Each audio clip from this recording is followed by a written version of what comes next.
Top, je fais partie de la famille des Zingiberacées, j'en suis l'ambassadeur car mon origine botanique est Zingiber officinale. Maman! Non. Ah non, non, non. La partie employée en médecine est mon rhizome, je fais de magnifiques fleurs jaunes à taches roses et je suis originaire d'Inde, de Chine et de Malaisie. C'est la mer Noire. Non.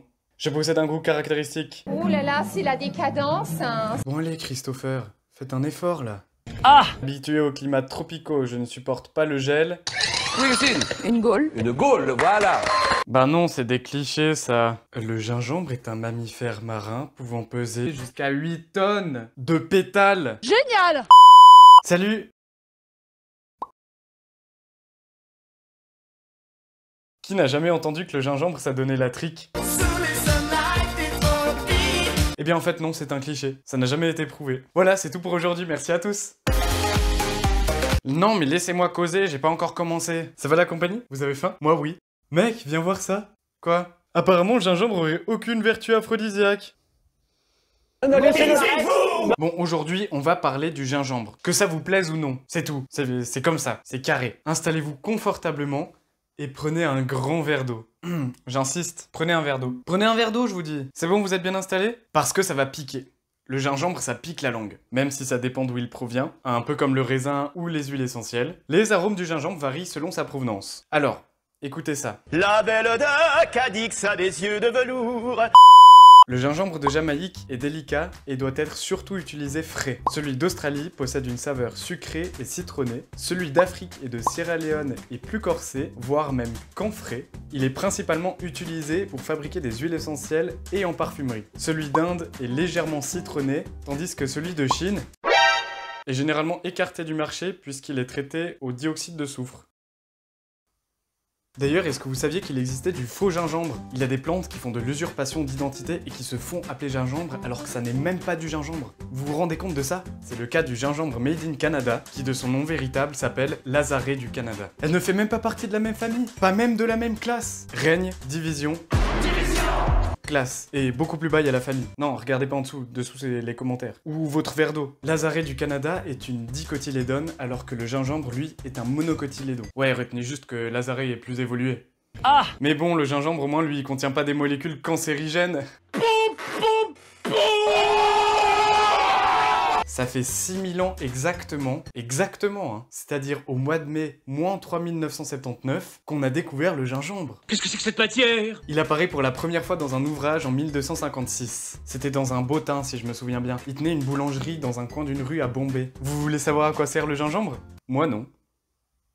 Alors, le gingembre, il agit surtout pour empêcher les manchots migrateurs de se ramener dans les pays chauds et puis de tuer tout le monde avec leurs yeux laser. Il vous suffira d'en mettre un petit peu dans un petit cornet. Mais t'es pas nette, non? Bon, là, j'ai pas de cornet, j'ai juste un pot et j'ai pas de gingembre, j'ai juste une pelure de banane, donc on va mettre la pelure de banane dans le pot. Et ensuite, il faut citer l'incantation suivante. Et quand il pète, il trouve son slipper. Mec, je vais prendre ta place, dégage. Allez, dégage, dégage, dégage. Depuis toujours, le gingembre est utilisé pour ses effets anti-inflammatoires. Il y a même eu quelques études cliniques qui ont permis au gingembre de faire ses preuves dans le domaine des anti-inflammatoires, contre les douleurs articulaires, liées à l'arthrose. Ah, je vois à l'instant aussi que le gingembre, c'est un anti-hermétique. Faut croire qu'il provoque des fuites. Et ça veut dire quoi, anti-hermétique? Bah, c'est ce que j'ai dit, hein. Bah non, c'est pas ce que t'as dit. Bah, t'as qu'à venir expliquer toi aussi, hein. Ça veut dire qu'il empêche les vomissements. Et en plus de ça, il est antinauséeux. Et contrairement à beaucoup d'autres drogues, il peut être pris pendant la grossesse. À dose modérée et contrôlée, bien sûr. Ah ben, tu vois quand tu veux. Et en plus de ça, le gingembre, c'est un antioxydant remarquable. C'est le premier de la classe. Non, c'est pas le premier de la classe. Surtout si on le combine avec de l'ail et de l'oignon. Vous imaginez le combo? Ça doit être rude, hein. Son action stimulante sur le système digestif pourrait aussi faire de cette plante une alliée formidable des régimes. Oh, c'est mignon. J'ai encore jamais vu du gingembre devenir président, donc c'est la preuve que ça marche pas bien pour les régimes. C'est de la poudre de perlimpinpin. Bon, bah étant donné que ça a une action stimulante sur le système digestif et sur le métabolisme des graisses, ça va avoir une action sur les régimes amaigrissants. Ah! Voilà. on utilise les bons termes, on comprend tout de suite mieux. Évidemment, comme toutes ces plantes qui ont des effets formidables pour les régimes amaigrissants, c'est à prendre avec des pincettes. Et pour finir, le gingembre c'est aussi un formidable fluidifiant sanguin. C'est pourquoi il ne peut pas être pris avant des opérations ou en combiné avec d'autres produits qui sont fluidifiants pour le sang. Donc petite recommandation, évitez de jongler avec des tronçonneuses si vous avez pris du gingembre dans la journée. Ou sinon, ne jonglez juste pas avec des tronçonneuses. Bon, vous êtes toujours là parce que vous vous intéressez vraiment à ce que je dis, ou c'est parce que vous attendez le moment où je vais vous dire « Non mais vous inquiétez pas, le gingembre c'est vraiment aphrodisiaque au final ». Non, parce que j'ai pas l'intention de le dire. Bah alors il faudrait peut-être expliquer pourquoi tout le monde pense que c'est aphrodisiaque. Déjà, est-ce que vous connaissez la signature des plantes? Exemple, les noix ça ressemble à des cerveaux, et c'est plutôt bon pour le cerveau, grâce aux acides gras insaturés qu'elles contiennent. Ou par exemple, le fraise ressemble beaucoup à une iris, et tout le monde sait que le fraise agit super bien sur les yeux. Mais oui, c'est clair. Le ginseng, ça ressemble à un corps humain, ce qui fait qu'il a des effets sur le corps tout entier, contre la fatigue et contre le stress. Et le gingembre, lui,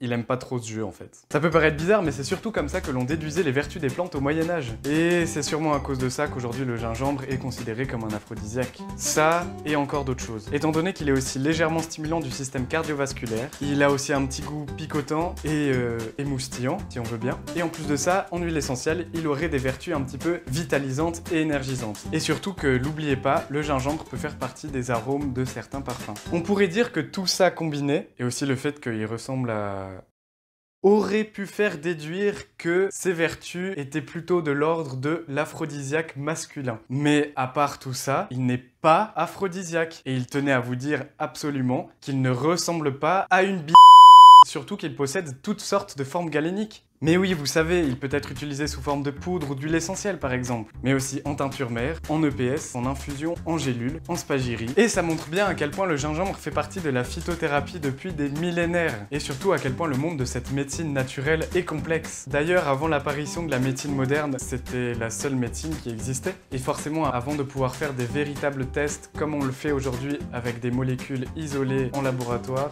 on était un petit peu obligé de se baser sur des observations. Merci à tous de m'avoir écouté parler, moi et Madrakaina. Si l'épisode vous a plu et que vous avez appris quelque chose, n'hésitez pas à laisser un pouce vers le haut. Je vous apprends peut-être quelque chose, mais vous pouvez aussi vous abonner à la chaîne, c'est gratuit. Et activer la cloche si vous ne voulez pas rater les prochains épisodes. Voilà, je crois que tout a été dit. Sur ce, je vous fais la bise et je vous dis à très vite.